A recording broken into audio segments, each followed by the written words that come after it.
He destroyed a 100-year-old locker with his bare hands, and what happened next shocked the entire golf world. If you love golf drama, controversy, and the moments officials don't want you to see, you are in exactly the right place, because today I'm taking you inside the meltdown that has every PGA Tour insider talking. Before we go any further, hit that subscribe button and turn on notifications, because trust me, you do not want to miss what's coming in this story. It gets more shocking the deeper we go, and I promise you, by the end of this video, you will understand exactly why golf fans everywhere are calling this one of the most controversial moments in US Open history. Now let's get into it. It was supposed to be one of the proudest weeks of Wyndham Clark's career. A two-time US Open contender, a former champion, a man who had already tasted glory once at Los Angeles Country Club in 2023. But behind the trophies, behind the smiles for the cameras, something was building. Something darker. And at Oakmont Country Club, one of the most historic, most respected venues in all of golf, that darkness finally exploded into the open. Let me set the scene for you, because this matters. Oakmont isn't just any golf course. It has hosted the US Open 9 times, more than any other club in America. Walking through its locker room means walking through history. Legends have dressed there. Champions have celebrated there. It is sacred ground in the world of golf. And in 2025, Wyndham Clark missed the cut at the US Open held at that very course. The disappointment hit him hard. He was frustrated, he was angry, and in a moment that would follow him for the rest of his career, he lost control. Reports confirmed that Clark damaged a century-old locker inside that historic clubhouse, an act of pure frustration that left officials stunned and the golf world buzzing within hours. Now here's where it gets even more interesting, because this wasn't an isolated incident. Just months before that, at the 2025 PGA Championship, Clark had already been involved in another outburst, this time throwing a club in anger, an act that ended up damaging a T sign on the course. 2 major championships. 2 embarrassing incidents. A pattern was forming, and people were starting to take notice. So what did Oakmont do? They didn't stay silent. In an official letter, club officials confirmed that following multiple discussions with the USGA and the Oakmont Country Club board, a decision had been made. Wyndham Clark would no longer be permitted on Oakmont property. Let that sink in for a second. One of the most prestigious clubs in American golf history banning a former US Open champion from ever stepping foot on its grounds again. But it wasn't a permanent door slammed shut forever. The club left a path back, though not an easy one. Reinstatement, they said, would depend on Clark fulfilling very specific conditions: full repayment for the damages he caused, a meaningful financial contribution to a charity chosen by the board, and, perhaps most tellingly, the successful completion of counseling or anger management sessions. Read that last part again. Anger management. That's not just a punishment. That's a club essentially saying, we believe you have a problem, and we need to see real change before we ever let you back in. Clark didn't dodge the criticism. The following week, at the Travelers Championship, he stood in front of reporters and said something that genuinely surprised people. He admitted, in his own words, that he had made a mistake he deeply regretted. He apologized, not just for himself, but for the embarrassment he had caused Oakmont and the USGA. He talked about wanting to move forward, to focus on the rest of his season, to leave this chapter behind him. But golf fans don't forget that easily. And the controversy didn't end there, because almost exactly 1 year later, at the very next US Open, Wyndham Clark found himself back in the headlines, and this time it had nothing to do with lockers or thrown clubs. This time, it was about the rules of the game itself. Picture this. Clark is in the final round, sitting in commanding position, 7 under, holding a massive lead over a stacked leaderboard that included none other than Scottie Scheffler. Then, on the 17th hole, his tee shot goes wildly off course, landing deep in the fescue rough right beside a camera stand. Under the rules, he's entitled to a free drop for obstruction. Fair enough. Standard procedure. But what happened next ignited a firestorm across social media. Clark removed loose grass around his ball, dropped it, and it rolled directly back into the camera stand. He dropped it a second time. Same result. The rules then allowed him to simply place the ball exactly where he wanted it. And just like that, a ball that had been buried in punishing rough was now sitting in a perfect, clean lie, as if the bad shot had never even happened. Golf fans erupted.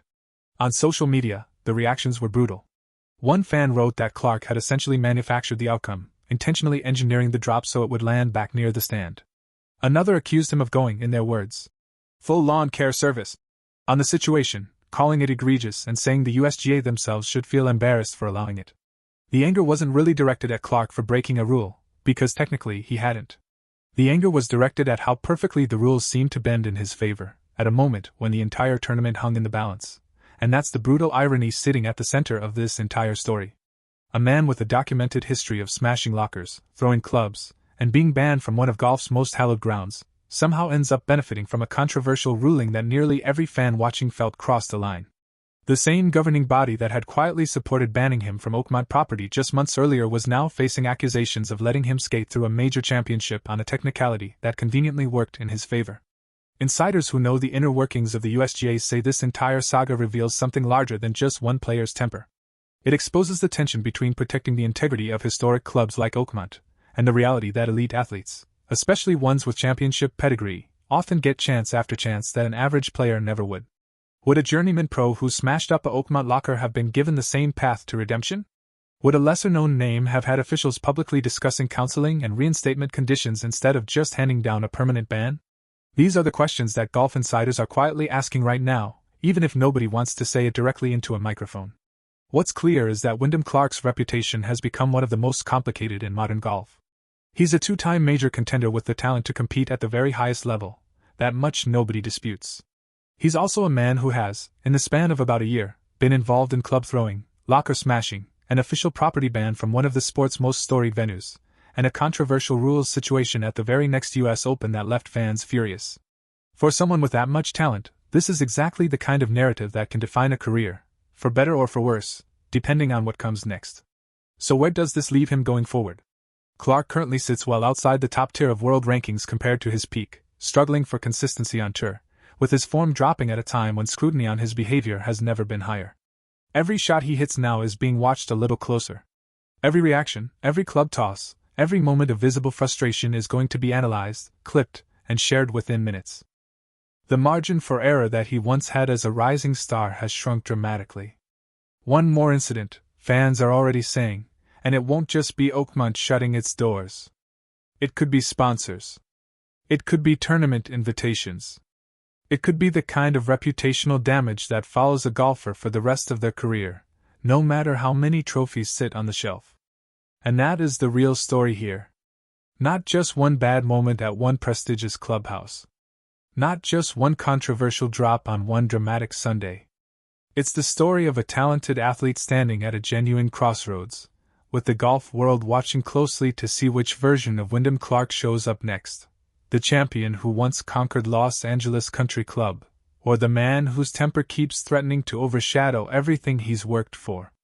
If this story shocked you the way it shocked golf fans across the world, make sure you're subscribed, because there is so much more drama happening behind the scenes of professional golf right now than most channels are willing to talk about. Drop a comment and let me know. Do you think Wyndham Clark deserves a second chance, or has he already used up every chance he's going to get? I read every single comment, and I want to hear your honest opinion. Thank you so much for watching all the way to the end. If you enjoyed this breakdown, smash that like button, share it with a fellow golf fan, and I will see you in the next video. But here's the part of this story that almost nobody is talking about, and honestly, it might be the most important part of all. Because while the locker incident and the US Open controversy made headlines, what happened behind closed doors after that tells you everything about how professional golf really works when a star player gets in trouble. See, when news broke about the Oakmont ban, the PGA Tour itself stayed almost completely silent. No official statement. No fine announced publicly. No suspension from tour events. Compare that to almost any other sport. If an NFL player destroyed property at a stadium, you'd see a press conference within hours.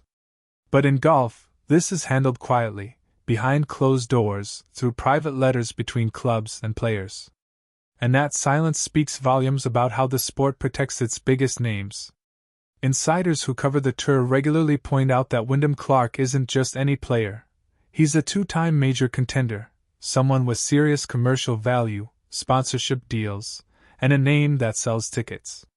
And when a player has that kind of value, golf has historically shown it will go out of its way to manage controversy quietly rather than let it explode into a full-blown suspension. That's not an accusation against any one person, it's just how the business side of the sport tends to operate.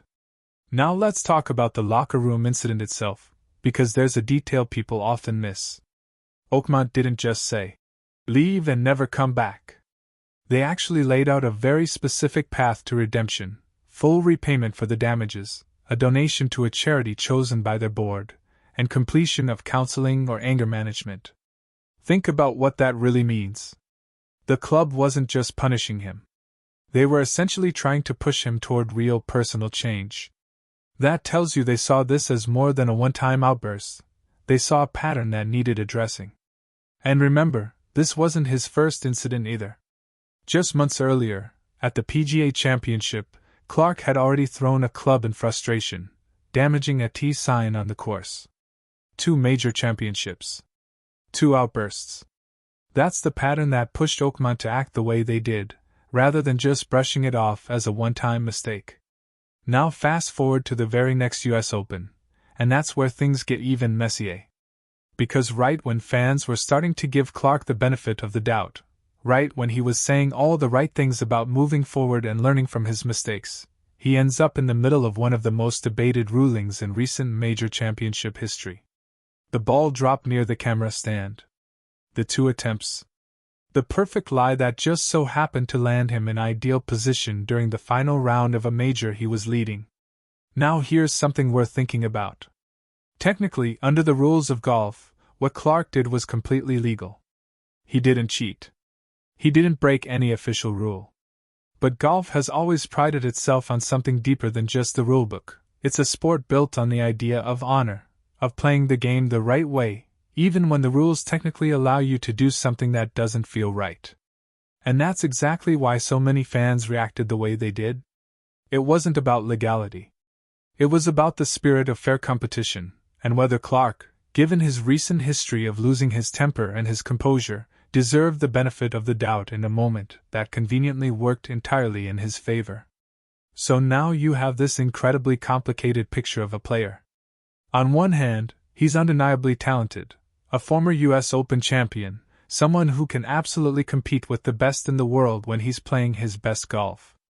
On the other hand, he's become a symbol of everything fans worry about in modern professional sports: controversy quietly managed behind the scenes, rules technically followed but ethically questioned, and a temper that keeps resurfacing at exactly the wrong moments.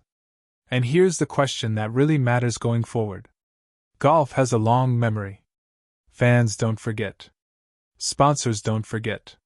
And every time Clark steps onto a course now, especially at a major championship, there's an entirely different level of scrutiny on him.